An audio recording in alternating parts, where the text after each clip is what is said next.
So Dash, thank you so much for joining me on this MENable first initial video podcast, or audio if you're listening on the audio. So how are you doing today? You okay? Yeah, I'm really good, thank you, Stephen. And first of all, thank you for inviting me. It was a real privilege to be asked to do this and support what is a fantastic cause, no doubt. No, well, thank you, and thanks for coming back as well. I mean, I've said to you before that your support is invaluable, and for people at your level to be lending a support to this is brilliant. So, I mean, clearly that the whole thing is about men's mental health, not exclusively, but it's the starting point across the automotive industry. So, I just wanted to ask, traditionally, you and I have been in the industry a long time, and we've been around a lot of. Well, speak for yourself, Steve. Come on, I'm a bit younger than you. I'm not 50. Oh yeah, all right, rub that in. I know. I'm not 50 yet. I'm not 50 yet. Okay, we've been around a little while then. Why do you think it is that men find it so difficult to talk about mental health, and particularly in our industry? What is that about? I think generally, I mean, there's this whole perception of guys are macho and we don't show our emotions or our feelings, and I think probably that's even more amplified in the automotive industry, I suspect, because it's historically, and I'm pleased to say, less a very male-dominated industry. So I think we can be a little bit macho, and sort of because we're in the sector, we don't like to open up, and we see that. I think the biggest thing, I think guys see that as a sign of weakness, and they shouldn't. So I think that's my general perception of why guys don't like to open up, is my general perception. I think for me personally, that's why when you'd asked me to come in onto this, for me, I felt no, people should be happy to speak up about these issues. Why bury it? And I'm sure we're all aware of lots of people who have suffered from mental health. Yeah.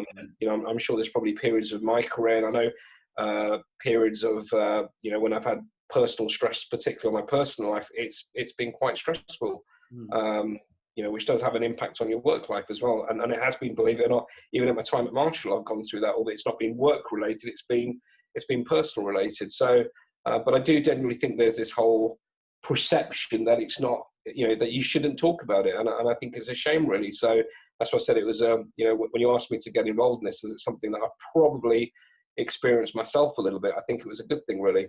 Yeah, no, thank you. And I think you and I have discussed before that one thing we want to try and do is avoid it becoming crisis for somebody. If we've got people having time off or bursting into tears in the business, it kind of suggests to me we've left it a bit late, and do what we can do to change that earlier on, I think. Yeah, I completely agree.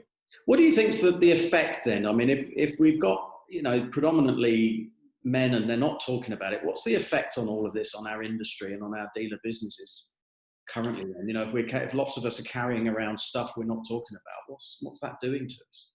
I think clearly there are a number of impacts. First of all, I mean, your question was specifically, what does it have as an impact on our industry and our business? But I think it's also, what impact does it have on the individual? I think, more and more, the whole CSR agenda has been gaining momentum for a lot of companies in recent years. So, be that mental health, be that, diversity, be that intersectionality. You've got the sort of whole Black Lives Matters now, and I think people are becoming more and more aware of these issues, which is a really good thing, And I think from a personal perspective, I was saying to somebody recently that they asked me why was I involved in a lot of the stuff around diversity, and I count myself on this as well in terms of this topic, and it's fundamentally because I feel, can it be right that I think I'm the only MD stroke CEO in maybe the top 25 or 30 groups that comes from a BAME background? That can't be right. And I think Angela Shepherd, who runs Mercedes Retail, is the only female. I mean, that can't be right, So I think, that's one aspect, and that's why I think it's important that we bring topics such as this to the forefront for discussion, because we're all human beings. When you have these issues happen to individuals, from a mental health perspective, it has a huge impact on them personally. It has a huge impact on the business, because clearly when people have got mental health, they don't come into work, they don't perform as well, they make mistakes. I mean, if you've got a technician who's working on a car or a salesperson who's taking someone on a test drive, and they're not, they're mentally feeling under pressure. That's not a good thing. They won't perform as well. They won't work as well. And long term, that cannot be good for the business. It can't be good, more importantly, for the individual. So, clearly when you do have these issues, it's quite a significant impact. Yeah. I also think something else we talk about a lot, and we haven't seen this so much sort of during or since lockdown, but is the opposite of absenteeism, which is presenteeism. Yeah. People, I mean, you're probably very well aware of that, Dash. I'm sure that, you get stuck into stuff, don't you? And it's very tempting to burn the midnight oil. And before you know it, you put just a few too many hours in as well. I think that's absolutely right. I mean, what's been fascinating, maybe fascinating is probably not the right word, but, isn't it funny when you're at work, you always say, I can't wait to retire, or I can't wait to have a few weeks off. But when you have that amount of time off, and you realize what a critical part of your life work is, I mean, I've been amazed the amount of people who, we employ 4,300 people, but I would say the overwhelming, I mean, not high 90% of people are desperate to want to come back to work. I mean, we only have a small number of people on furlough, very small percentage on furlough now. And quite frankly, they are specifically related to two areas which relate to health and safety. So collection delivery drivers, where the age profile, generally, not all, but generally is a little bit older. And also there's this kind of perception that customers don't want, they want people in their sort of PPE bubble, which is their car. And also first year apprentices, because how can you safely supervise a first year apprentice unless you're physically watching them closely? You can't. So if I exclude that community, actually we've only got less than 2% on furlough now, and a lot of those have got sort of underlying conditions. But I think I've been amazed, absolutely amazed at the response that people want to come back to work. They miss their colleagues, they miss the engagement, they miss the social interactions.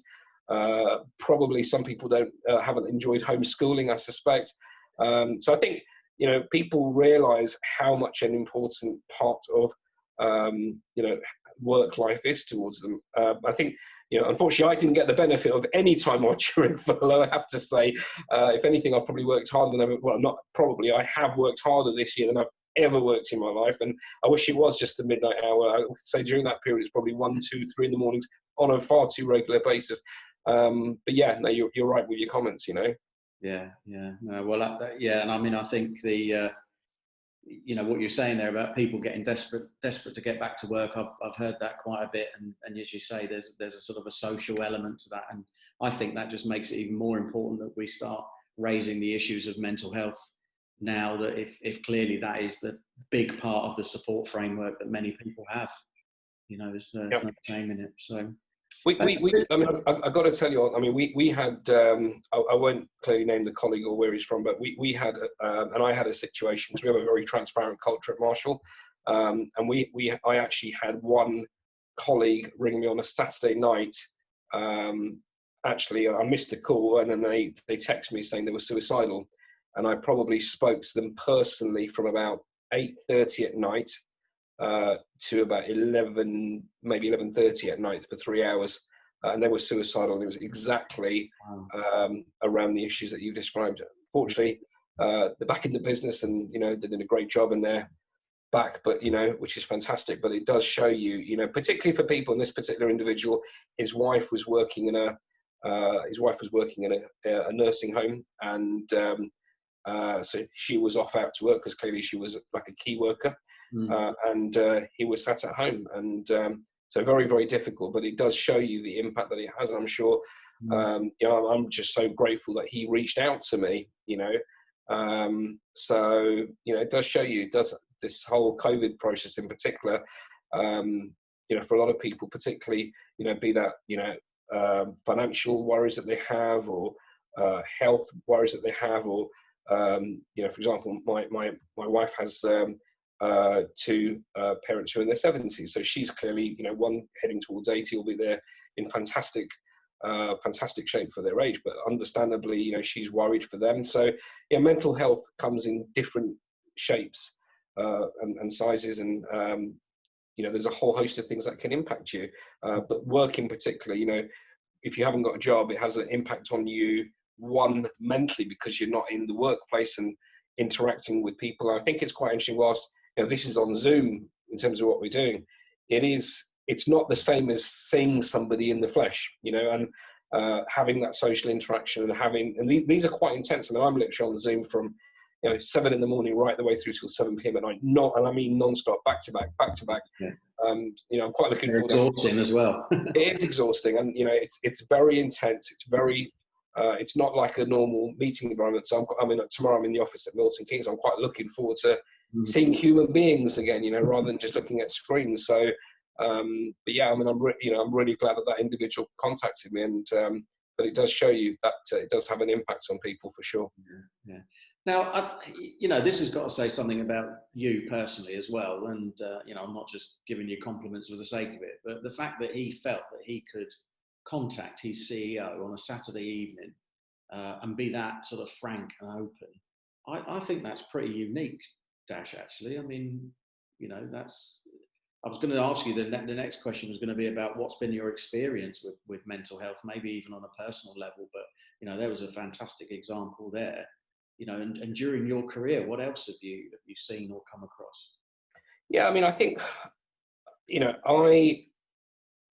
I think as a CEO, I'm probably very hands-on. I'm quite visible. I think we've got an amazing culture. I'm not sure if you're aware, but we've been Great Place to Work status 10 years in a row. We've been ranked in the best UK workplaces for 6 years in a row. Only a handful of companies have achieved that. So our culture is very transparent. It's very open. I mean, through the lockdown this year, we've done 34 videos. So throughout that whole period where people were at home, we were doing videos, in fact, in this very office, and just communicating people, trying to reassure people, that being very honest, telling them what we knew. Clearly, people are watching. People have there's lots of redundancies happening in the sector. I'm really proud that we haven't made a single redundancy this year, and I'm aware that, to the best of my knowledge, I think we're the only group in the top 25 that's in that position. I'm really, really proud of that. That doesn't, for the avoidance of doubt, doesn't mean never say never, because clearly everyone's concerned about what might happen at the end of the furlough period, what the economic effects of that might be. So, for the avoidance of doubt, that doesn't mean we're not going to make redundancies, but we're just saying we're taking a more longer-term view, and we're taking a more sort of cautious view on that, because we don't want to damage our culture, we don't want to damage our operational capabilities. But I think one of the things I would say is, culturally, we have a culture where anyone can contact me, and whether that's a good thing or a bad thing. So there's a real connection. I think that's got stronger in our organisation, I would say, as a result of COVID, because of the videos that we did. And it's kind of quite strange, for every single week I've kind of been coming into people's houses, and we've done it as a family, literally as a family. We talk about Marshall, I know we're a PLC, but we call our colleagues, and we call them part of our family. That's the culture we have in the organisation. So maybe that's probably why people feel they can contact me. And it's been amazing, the amount of messages I've had from colleagues, family, and saying what you guys have done is amazing in terms of communication. And I think they've really appreciated that. That's probably why they feel they can make contact. But over the years, that's the kind of culture I've tried to build in the organisation, and it's clearly paid dividends for us, because we've generally been, one of the better performing groups out there, year in, year out. We generally always deliver what I would call a discretionary effort, which delivers ultimately great customer service and a great performance as well. So there are tangible business benefits. Apart from it's the right thing to do, there are tangible business benefits that help as well. I think in terms of some of the, it's kind of hard. You mentioned personal issues. I mean, I went through a very, very difficult period of my life about 6 or 7 years ago. It must have just been before we listed the company. So maybe 2013, gosh, maybe 7 or 8 years ago. And I had some real difficult personal challenges with my parents. So my dad had dementia, which was horrible. In fact, one of my colleagues, who I won't name, his father's going through that now. Dementia's horrible, especially when you see that with your parents. And people talk about when you're growing up, your parents look after you, and then when your parents are older, you look after them. I mean, it's absolutely true, Stephen. It really is. And I went through that for probably four years of my life, and it was so frustrating, really frustrating. And I'm watching my colleague go through that now, and I've got such heartfelt sympathy what he's going through, because I've been there. You know, we had, you know, a few family issues around, you know, families always tend to not necessarily agree with what the right thing is for parents sometimes. So, you know, I think I've clearly given away that was my sister I was having a disagreement with, but I don't really care. You wouldn't be the only one, I'm sure. Yeah, I think the, you know, so that was a very tough period in terms of how we handled that situation, disagreements with what the right thing potentially was. And then that was obviously, my father passed away, and then that had an impact on my mother because she had a stroke previously. And then, you know, what do we do with my mother, because my father was a full-time carer. So I went through probably, I would say, a period of probably 2 years, and I didn't show it at work. I didn't show it at work at all. You would have never known. Sleepless nights, probably from about 2011 to 2012. It was horrendous. Honestly, I can honestly tell you now, it was the worst part of my life ever. And it was amazing because, you know, the business would have never known, but I bottled it up. And, you know, I remember speaking to, I mean, my wife was amazing support to me throughout that period, amazing. But it was very difficult, very difficult. I probably should have had some help, you know, just to talk things through. And I guess I'm really lucky because I've got people around me that I can talk to. But, you know, sometimes, and I think this is quite interesting with your point. It's funny just looking at this now. Actually, I'm kind of just reflecting on it now, just because of the conversation we're having. It's funny you talked right at the beginning about, you know, why don't guys talk about it? And I guess if I'm honest, I probably did bottle it up, if I'm really honest with you. But I would say in recent years, maybe the last 4 or 5 years, I would say it's now become more acceptable to be more open, and people, you know, and I don't know whether it's the whole kind of what's going on with the industry in terms of we're trying to change our perception, we're trying to improve diversity, we're trying to improve intersectionality, we're trying to now, with the great work that you're kicking off around mental health. I mean, I've been vice chair of BEN since 2011, and there's some fantastic work that's done there around mental health. So whether, you know, I look back now and I probably bottle that up, not probably, I did bottle it up personally, other than sort of, you know, share it with my closest, you know, share it with my wife, but it was very difficult, very, very difficult. And I think I probably would have felt better in retrospect, having the ability to talk to somebody. And it's interesting today, I find, when I'm really blessed, I've got a great team around me, fantastic team, and we're very, you know, we work incredibly well. And, you know, I've got, you know, colleagues who I talk to about specific issues. Now I've also got my chairman, Richard Parry-Jones, is fantastic. He and I are often having calls, and this is absolutely true, at 10:30 at night till midnight. We do it over a virtual beer. We literally have a beer and we have a chat. I can talk to him about anything. And I feel that, you know, you know, it's like one of the things I'm a little bit worried about now is I'm looking at the whole economy and the market, and what impact does it have on our business? What impact does that have on our people? You know, I kind of feel, DG, have you got this right? You know, everyone else is making redundancies and have already done it. We haven't. Have you got that right? But these are people's lives you know, you're dealing with. And yes, you have to make tough decisions. And I'm not scared of making tough decisions. I think my track record has demonstrated that. But you've got to do the right thing, and you've got to do the right thing by your people, your shareholders, and your brand partners as well. So I think I find having Richard Parry-Jones, you know, and he's a wise old, hopefully he'll never see this, but he is a very, very smart, wise old, you know, a wise old man. And he knows how to manage me very well, because I've sussed him out now to make sure he doesn't see this, but I've sussed him out now, because what he'll do, he'll spin a question back to you. So rather than giving you the answer of what he would do, he'll basically ask you, and I find that really helpful. So it's a very clever technique he's got. I do Great find MENable coach.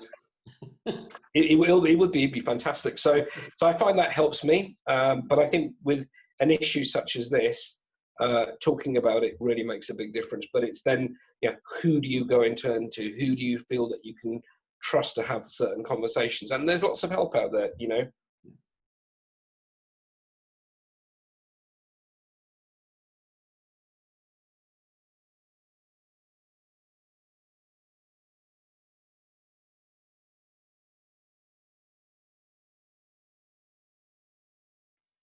Do you think just going through what you've been through has sort of given you a bit more empathy with all these sort of situations, do you think? I think I've always had good empathy. That's just my personal view, because I always sort of take the view, I feel I'm in an incredibly privileged position. I never forget where I came from. Mm. You know, I never ever forget that. You know, I started washing cars as a Saturday job. I was a salesperson. I was a sales manager. I was a GM. I was a franchise director. I've done every single job. I've run a service department. You know, I've known what it's like to get up when it's snowing, and you know, you're probably not going to see a customer all day. You know, I know what it's like to get up on a Sunday, maybe with a hangover a few years ago now. But you know, I get it. I understand it, and I think probably so. You know, I don't think so. I sometimes struggle because I don't think I'm that good at what I do. It's like one day I'm going to wake up and what's that expression? Imposter syndrome. So if ever there's more of an imposter, it's probably me. I always feel, because I don't think I'm that good. And you sometimes see what you've done with the business. You think, nah, I didn't do that. You know, but I know I didn't do it on my own. I did it because I had a fantastic team around me, and that's you know, that's part of probably, you know, why we've been successful as an organisation. But so I always think I've had good empathy. I've always, I mean, I find the best bit of the job is going in and talking to the teams on the site. You know, so one of the frustrations with my job is how big the group's grown. I mean, you mentioned the growth, and we've grown from 300 million to, if we hadn't had COVID this year, would have been about 2.7 billion. So, you know, it's huge growth in 12 years. But one of the downsides with that is you don't get the opportunity to spend as much time across our 132 operations, because you just can't, because you know, we're a publicly listed company, so you've got investors who want to talk to you, shareholders who want to talk to you, board papers to write, you know, 24 manufacturers, all the finance companies that go with that. Sometimes you've got to try and run the business as well. So you know, it's a big business. So I think that's one of my biggest frustrations. I don't get as much time as I would like, you know, with the teams on site. Yeah, no, I get that. I get that. Now, I mean, the MENable movement, you know, we've come at it from the angle of getting men opening up and talking about mental health, because as we started off with, you know, we are notorious at sort of bottling that up. But of course, you know, the whole mental health thing is not exclusively for men, and you know, clearly women have their challenges and stuff as well. So, you know, what do you think we as an industry need to do to support women? Because we are, I think you mentioned it as well when you mentioned Angela Shepherd, you know, we are very much a male-dominated industry. So I'm still mindful that there needs to be some support in place for women. And I guess the second part of that is, what do we need to support men in their activities of supporting women? Because, you know, maybe somebody mentioned to me the other day about there's still, you know, very sort of misogynistic and maybe chauvinistic views in parts of our sector as well. I think the best thing we can do is talk about it and bring it to life, because you know, with anything such as this, be that diversity, etc., it's talking about it, saying it's perfectly normal. I think women are, you know, just natural characteristics of what women are like, are better at certain things. You know, one of the things, for example, like it or not, I've got to tell you, we have a 1.3 million customers a year. I'll be really honest with you, we probably got about 17% of our sales teams now are female. Right. And that's something we've been working on for 5 years now. We've worked really, really hard on that. It was only about 8.5% going back 5 years ago, so we've more than doubled that, and it's great to see the progress that's coming in at grassroots, and it's great. We've got 37% of our board is female, 25% of our operating board and PLC are female. I would say, I haven't done the maths, but I would say probably half our heads of functions are female.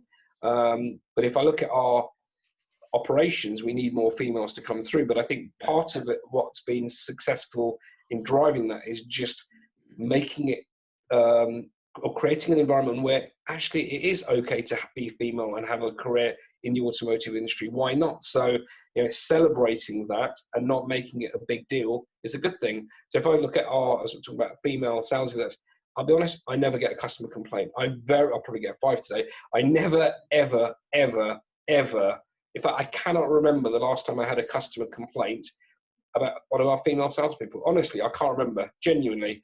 I wish I could say the same about the guys, But I think what that says to me is, I think one, customers generally look at women and for whatever reason they feel more trusting of women, which I kind of get. Maybe there's this kind of horrible stereo perception that we've got to get rid of in terms of the past. So I think, and I also think as well, sorry guys, I am one, I'm allowed to say this, guys are probably a bit less disorganized, I would suggest, than females are. So they naturally have skills and characteristics that are make them good in certain things. And I think one of those things, bringing it back to mental health, is I personally feel women are much better at talking about mental health issues, is generally, and again, if you look at all the research, that probably suggests that as well. I think women are much, much better, because I think it comes back to the point that we were discussing right at the beginning. Well, I'm a bloke, I don't suffer mental health. That's what maybe this perception is, which is why they probably don't talk about it. So I think in terms of what we can do as an industry is keep talking about it, bring it on the radar. And I think, I mean, here's the irony. I suspect if you make it acceptable and let people know it's perfectly normal for men to talk about this, guess what? Women will probably follow suit anyway, I suspect, as a result of it. But at the minute, I suspect in some organisations, it's probably, you know, it's probably not on the radar, which is probably why it's not talked about as much as it should be, unfortunately. So it's just keep, the biggest thing I say is keep bringing the awareness, and I think from that you will get momentum, you will get more people talking about it, and I think people will then recognise the characteristics. As I said, you know, I'm pretty certain, I don't know for certain, I'm pretty certain that through that period with my parents, I probably was under enormous, well, I know I was under enormous stress. I wasn't sleeping at night because of what was going on there. You know, very stressful day job. But I think had I spoken to somebody about it on a personal level, probably would have helped me a lot, I would have thought, you know. Yeah, sure. So, I mean, with all of that in mind, what do you think needs to change across the industry in terms of our cultures, our attitudes and our beliefs?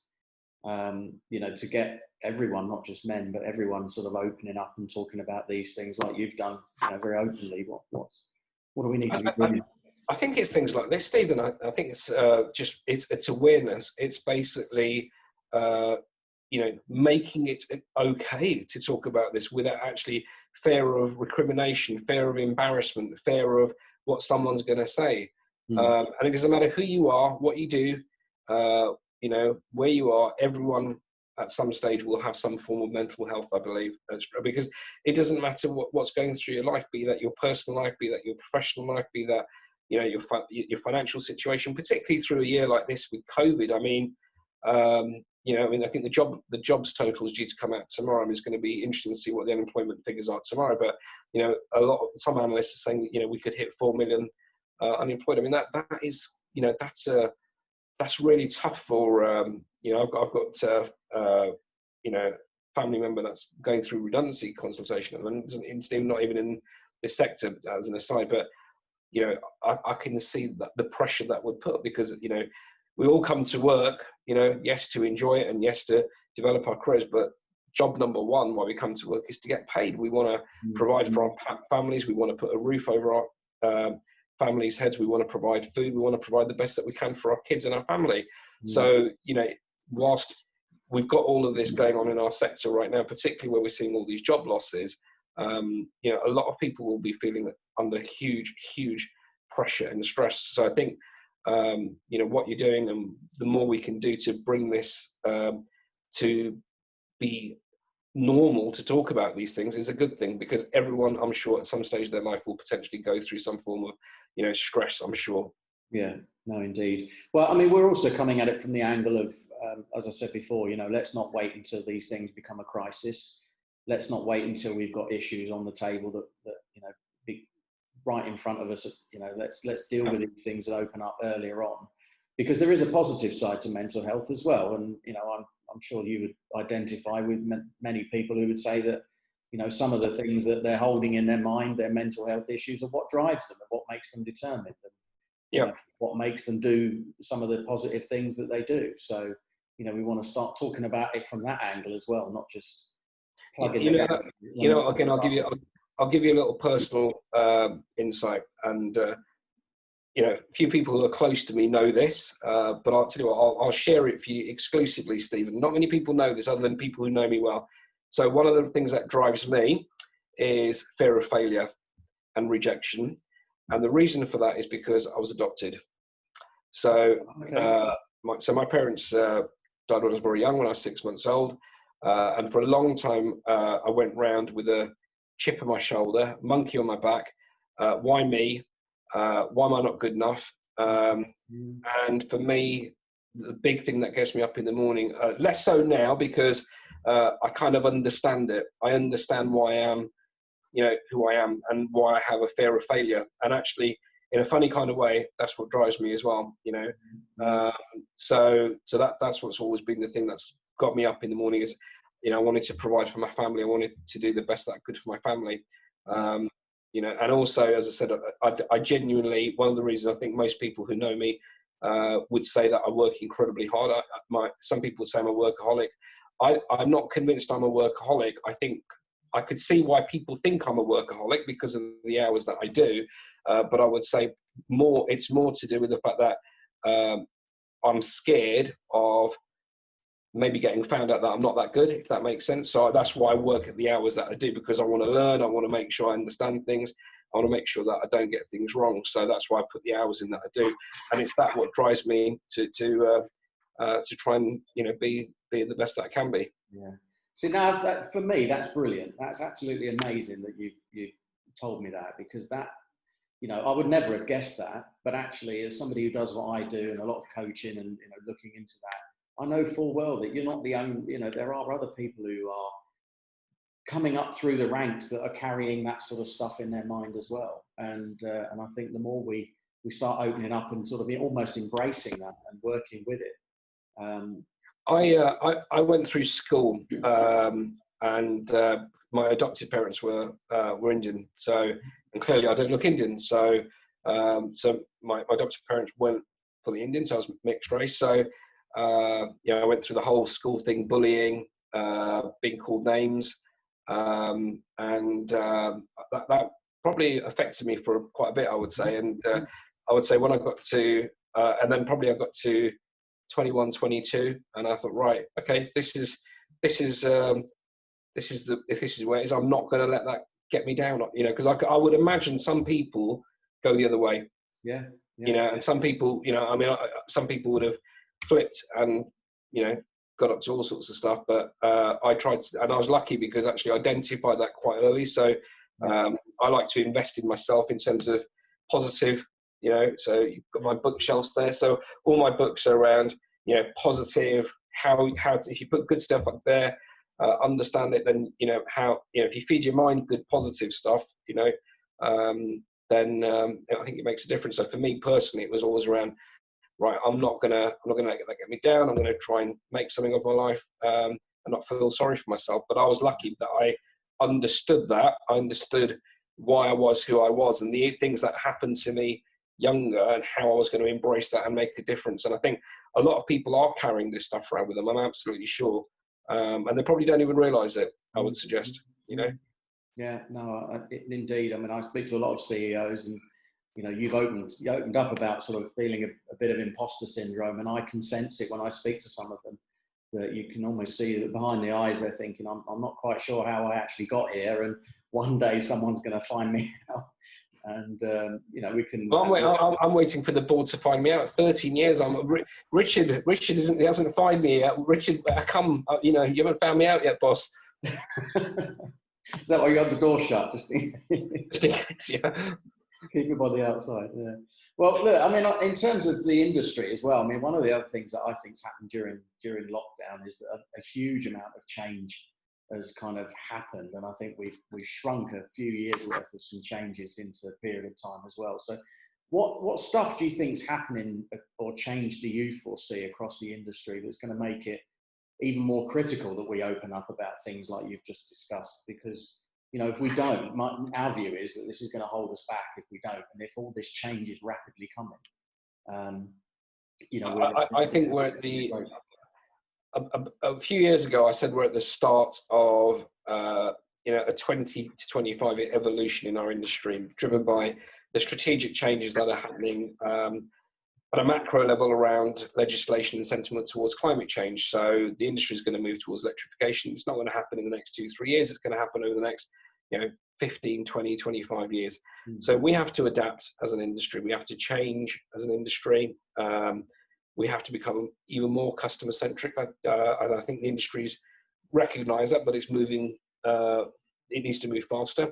I think the reality is going to be that only a handful of manufacturers will be able to make this transition in terms of being able to hit emissions targets. And we've seen, a number of manufacturers who have obviously done things like, sharing of technology. So a number of manufacturers working and collaborating. So Ford and VW, you've seen things like the alliance, with Renault, Nissan, Mitsubishi. You've seen, consolidation. So PSA acquiring GM, Opel. Opel Vauxhall, you've got that merger now with FCA. So, and you've seen, more recently Mitsubishi leaving the European market. So, when a manufacturer leaves a market, that's an entire network that pretty much goes. So that has, significant impacts on those livelihoods, on those people who are affected, and let's hope they can get refranchised, because clearly, that would be important for those individuals. But I think with electrification, you're going to see new roles coming in. More and more. Digitization is going to be the way that people move. You've got legislation changes around FCA, because let's be honest about it, our processes are very clunky as an industry. Yeah. So one of the things I'm currently recruiting for is a person to look at our whole systems and to digitize as much of our processes as we can. But it's not an easy job. It's very specialist, that is. So I think the industry needs to evolve for those reasons, because the industries or our retail sector needs to change in particular, as do national sales companies, to evolve, because mobility is going to be evolving because of the macro changes that we're seeing. We'll be needing more diversity. We'll be needing people who are better on digitalization than we have in our businesses today. With those changes that are happening at manufacturer level, there'll be less OEMs. If there's less OEMs, there's less networks. If there's less networks, there's less retailers. Then you look at some of the certain manufacturers who've got too many retailers in the network, so you're going to see a rationalization of the number of outlets. We've seen that in recent years with some of the announcement that some of the manufacturers have made. So I think the UK number of franchise retailers will shrink to probably, I don't know, is it 3,600 off the top of my head? There's probably 4,300 odd. And some of that you'll also then see, I strongly do believe this, you'll see the rise of more and more bigger groups, because the levels of investment that are required in these businesses is significant. So how does a small family operation justify making some of the big investments and going all in? It's hard for them, and I get it. If I was a family shareholder, I'd be apprehensive. So you've got so many different pools, going on in the industry, and then on top of that, you've got all of if that wasn't bad enough, you then got all of these sort of factors on the periphery, which is, well, what does Tesla do? You've got Kazoo over here. You've got, well, will OEMs go direct agency? So you chuck it all in, and you say, crikey, it's not difficult to understand why investors value the sector at the low levels that they do. I firmly and strongly believe there will be a retail network, as long as you've got the right brands and you're in the right markets. One of my in-house jokes is, if we have a franchise in a town that I've never heard of, we don't want to be there, and it's probably not going to be there in the future. So I think you will see a lot of change coming towards us. And I think COVID-19, I first started talking about this to investors about 3 years ago. And what I've just been saying this year is COVID-19 is going to, and I said that 3 years ago, I said this change will happen in 8 years to 2025. I'm now saying this can happen as fast as 3 years. And we're seeing that. We're seeing, we're seeing certain groups not reopen franchises. We're seeing manufacturers exit markets. We're seeing consolidation. We're seeing closures. We're seeing redundancies. So we are, we're not at the start of it. We're well on our way. We're living through this now. But on a positive, when we get through this, it's going to be one of my Ned's describes it as survival of the fittest. And that's exactly what it's going to be. So I think, I mean, what I take from that is, it's, for me, it's even more important then that we support our teams, you know, our sort of managers and people at operational levels to get their heads around all of that, and not use, you know, not be worried or insecure or sensitive about all that stuff that's going on outside. And, you know, as I said, if they're carrying around some of the things that we've discussed, that, you know, that could potentially hold them and ultimately hold the business back a bit. I think that's absolutely right, because isn't it amazing? I talk about, in our business, our average turnover per site's around £25 million. Mm. And if you've got a superstar who's highly engaged, motivated, supported, you know, they'll make you 2% return on sales, easy. If you've got someone who's, you know, not engaged, got challenges, you know, got mental health issues, worried about their careers, worried about their finances, they'll lose you 2% as quick as you can blink. Yeah. And the difference, therefore, between good and bad is £1 million. Yeah. So why would you not invest in your most valuable asset, your people? And that's why we, as a business, and why I specifically focus on the importance of these things, because it makes a huge difference. I'm absolutely beyond convinced about it. Yeah, no, brilliant. Thank you. So what would you say then in support of, I mean, you've seen a bit about MENable and what we're aiming to do, and, you know, create a movement. We've got some representation in different countries now then. I mean, what would you say to sort of give us a little bit more of a boost, you know, or a promotion or an endorsement, if you like? Listen, Steve, I think what you're doing is fantastic. I really do. And that's why when you contacted me, you know, I jumped at the opportunity, because I can see there is a need for this. Mm-hmm. You know, I think there are organizations out there that can help. The problem is, to an extent, there's no point having organizations there to help if people aren't prepared to speak up.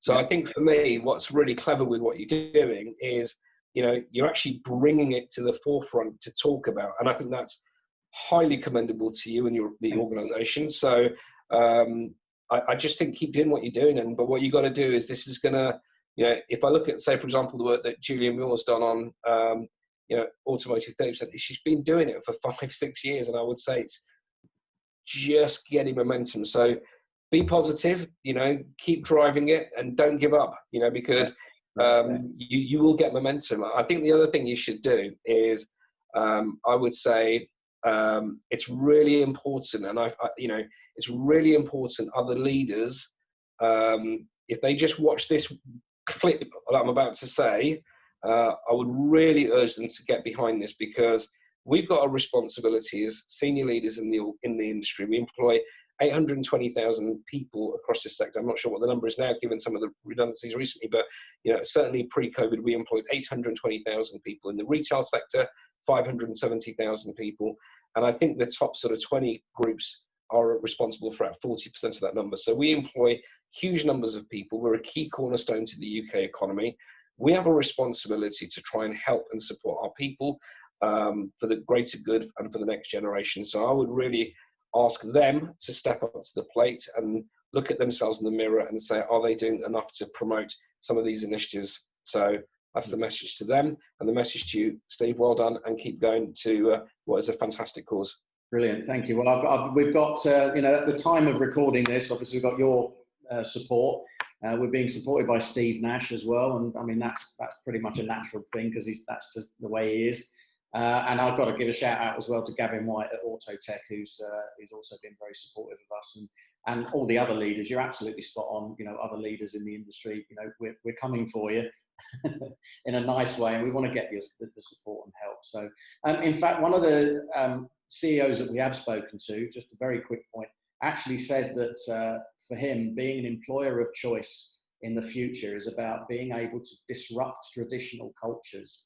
So just as a final sort of point then, Dash, what do you think of that?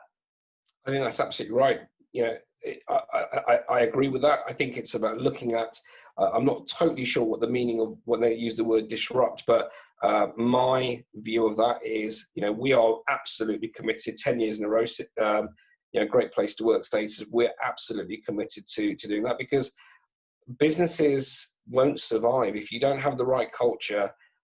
You won't survive. And we've been, in a few weeks' time, we'll be celebrating our 111th birthday. So you know, the values that you have as an organization, the culture that you have in the organization is absolutely critical. And in fact, one of the things, you know, I've got a shareholder meeting coming up, in fact, next week. In fact, prior to jumping on this, I was just producing my slides. And one of the things I talk about is the fact that we paid an enhancement through the lockdown period for all of our people. So we paid them 100%, 90%, 85%, so throughout the lockdown period. So we didn't have to, it wasn't our requirement, but we did because it was the right thing to do. Likewise, we didn't implement the cap because that £2,500 cap would have hurt the top 16 players in our organisation, which is clearly the management population. And for me, they are what I call the movers and shakers, the guys that make things happen in our organisation. So it's absolutely right to support that community. Equally, you know, a lot of companies have made redundancies pre-August the 1st, because they didn't want to pay pension contributions, NI contributions in August, 10% in September, 20% in October. We haven't done that. You know, the cost for that will be, you know, probably approaching towards £4 million for us. That's a significant cost. But you know what? I'm absolutely convinced we'll get that 100 times over, you know, in terms of the discretionary effort. So you, as a business, you have to put your people at the heart of the organisation. You absolutely have to. And I think, I'm not sure who said that comment around disruption, but I think probably my view of disruption is doing things differently and not treating people as a commodity, treating them as human beings, creating the right environment for them to do well, for them to you know, support the organisation's goals and ambitions. So I completely understand where that person's coming from there, and we're very committed to doing that. Yeah, brilliant. Well, I mean, what price loyalty, eh? Absolutely. That's the point, yeah. So, Dash, I can't say enough about how brilliant this has been for you to join me on this little video kicking off MENable there. So thank you so much. And thanks again for sharing those real personal insights. And it's been an absolute pleasure talking to you. Really, really appreciate it. Thanks, Steve. Good to see you. Bye, everybody.